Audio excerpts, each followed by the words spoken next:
Okay, guys, we're back, and now we're talking about the story of the door. This is the first chapter, the first narrative in Dr. Jekyll and Mr. Hyde. The story of the door begins with kind of just a Sunday walk. It's what we call in that kind of British term, a constitutional. A constitutional is the word that sometimes British people use in order to refer to them taking a walk, but particularly taking a walk, it's a British term, taking a walk for good health. And this, of course, apple a day keeps the doctor away kind of thing.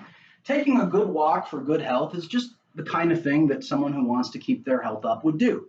And so constitution, right, what is something is made up of, the word constitution, if you say you have a good constitution, that means you have a healthy body or that you are doing well health-wise. That sense, right, applies to this idea of a constitutional. It's a walk that you take for your health. And in this beginning of the story, right, we end up meeting, right, two characters of significance and one character of not so much significance. The first one, the person that we meet is not of significance, is this person by the name of Enfield, right? Enfield is he's only there because the whole story starts with a Sunday walk between Enfield and a distant relation of his, and who is going to be the main character of the story who tries to kind of ferret out this murder mystery, this horror mystery. So, who can tell me the name of the other character who goes for the walks with Richard Enfield? Let's see who's got this. You know what? I've got some confidence in Dawson McGreeny. Dawson McGreeny, who can tell me who is the person who takes walks with Richard Enfield? That is correct. Utterson. And off the rim again. Now I'm 0 for 5. Yes. Utterson. Utterson is the name of the lawyer, right? In fact, I can't even remember his first name off the top of my head. I remember all about the character, but I can't remember his first name. Anyway, Utterson is what profession, all right? Mr. Nixon, have you fallen asleep yet? Good. I'm glad you haven't fallen asleep yet. Mr. Nixon, can you tell me what the profession of Mr. Utterson is? That is correct. He is a lawyer. I really thought by using your name, Mr. Nixon, it would improve my shooting, but that was totally an airball. All right, so now I'm 0 for 6. Okay, so Utterson is the lawyer, right? And he is going to be the person who is going to be the protagonist of Dr. Jekyll and Mr. Hyde. And he's going to be the person that we follow through the story who's kind of trying to figure out this mystery as we go along. The thing in most of this chapter, the first part it does, we don't really need to know anything about Enfield, except they do describe him as a man about town. A man about town, it's another one of these older expressions that people don't use anymore. It just means, a fashionable male socialite. And if you don't know what a socialite is, right, someone with an excellent public social life.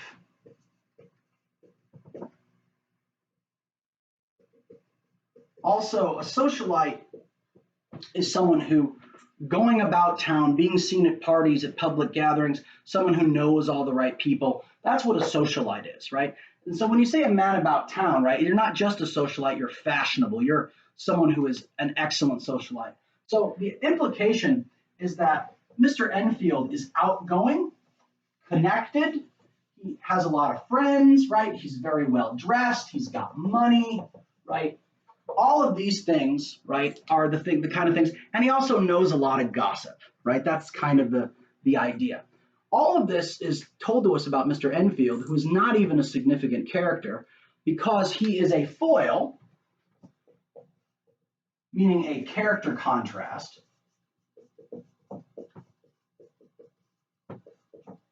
to Utterson. Utterson is not a socialite. Utterson, the friends he's had because they're either his family or he made them in his youth or he's made them like friends over time. His friendship is described as ivy, which, grows over time, but it grows very slowly. Utterson, who is a lawyer, he is described as a person who is very, very dry. And the word dry in this case means very unexpressive, right? He's someone who kind of keeps it all close to his chest, right? Basically, considering how little he talks in class and how he has a blank stare on his face a lot of the time, he's a lot like Eric Olson. Yes, Olson, I'm talking at you. I remember when I handed you $150 cash when you won the first St. Thomas More Father Taylor chess tournament. I handed you $150 cash into your hand, and you're like, okay. I have never seen anyone so lack of pleased with being handed a giant wad of cash, right? So that's kind of the way Utterson is being described. He's like a 60-year-old Eric Olson, right? So here's a question again, right? Can anyone tell me the word, right? There's a word that's also associated with Utterson, and the word is discretion. Can anyone tell me what that word discretion means? It comes from the word discreet. Discretion, right? Discretion. Discretion comes from discreet. Can anyone tell me who here is discreet? Let me see. Who should I pick on to think of them being discreet? Mr. Tula, you imagine me as to be a person of discretion. What does this word discretion mean? Okay, yes. So what discretion means, yes, went in. So what discretion means is it refers to someone who is conscientious about not revealing what they should not reveal.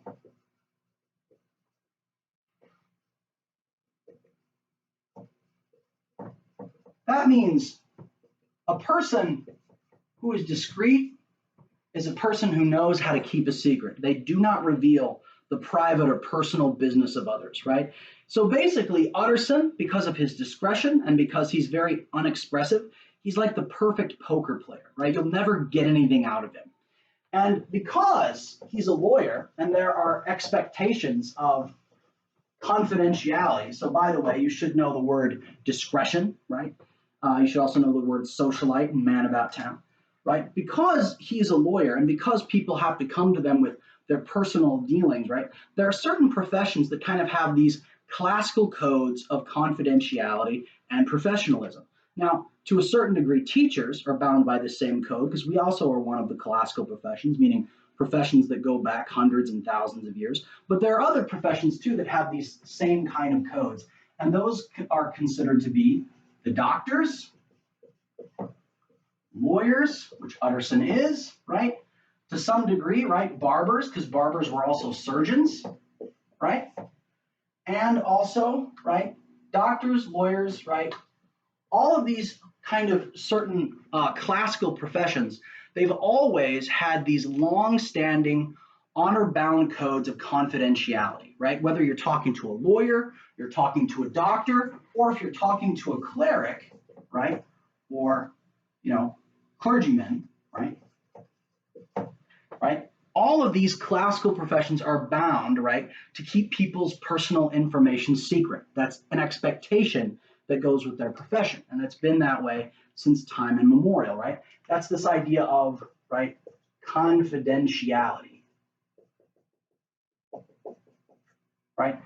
The thing is with classical professions, right, even though we sometimes talk about confidentiality in class when we talk to kids, in small group discussions, things like that. The thing is with these classical professions, doctors, lawyers, clerics, teachers to a certain extent, the expectations of confidentiality, they don't have to be versed. It doesn't have to be a contract, right? It's expected from those groups of people.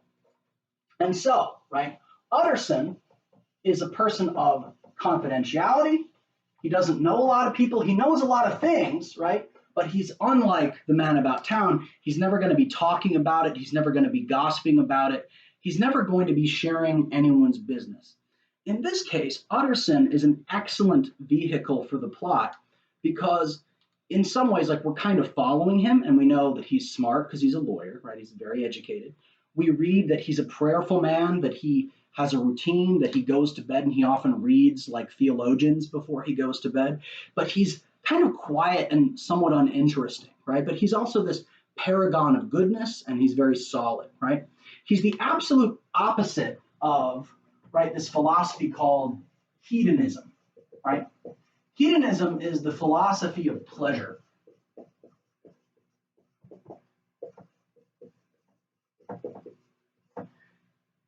And we will talk about this a little bit more. During the time of Victorian England, when this is being written, there were a lot of people who were very hypocritical. They would pretend to be high-class individuals, socially upstanding, time-honored, good contributing members of the community during the day. But at night, they might put on disguises and then go to the bad neighborhoods and visit prostitutes and things like that. And so hedonism, like just living for pleasure, this is the opposite of Utterson, right? Utterson even says when he does drink, he drinks alone. It says he drinks gin to mortify his taste for vintages. Now, to be clear about drinking gin, what that means is, if you don't know, gin tastes terrible. Most people don't drink gin straight. They usually drink it with tonic, right? That's why you hear the phrase gin and tonic, right? The idea is that when he feels like he needs a drink or that he wants a drink, he drinks something terrible to mortify his senses, right? Mortify, it's that word, is a word that comes from, like Catholic penance, right? It's to discipline, to cause pain to. Mortification, right, refers to suffering, voluntary suffering, right? It comes from that term mortify and mortal, right? So the idea is, even though he'll have a drink every once in a while, he doesn't drink much. When he does drink, he doesn't even drink anything that tastes good. He does not give himself over to pleasure, right? He lives a righteous, disciplined, boring, professional, confidential life.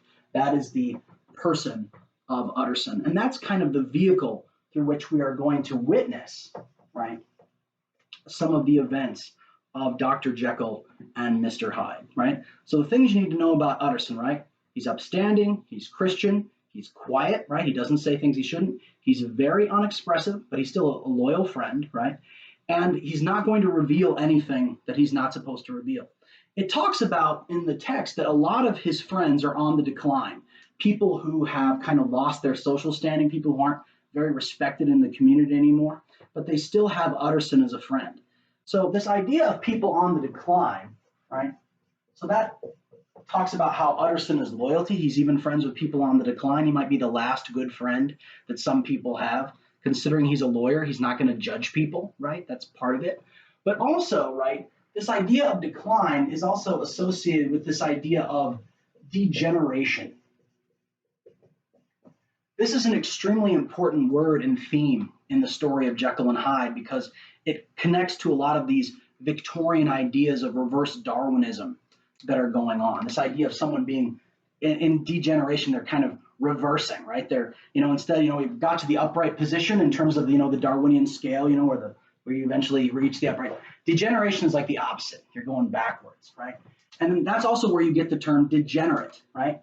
The term degenerate, which often refers to someone who is a prisoner of vices, like an alcoholic or a drug addict or someone who is like, imagine like those meth pictures, people before and after with the meth pictures and how like they've just kind of deteriorated. That is the description of this Victorian term, degenerate. They didn't have meth back then, but they sure did have booze, and they sure as heck did have opium, and it did a lot of the same things, although the British had bad teeth anyway, so what are you going to do?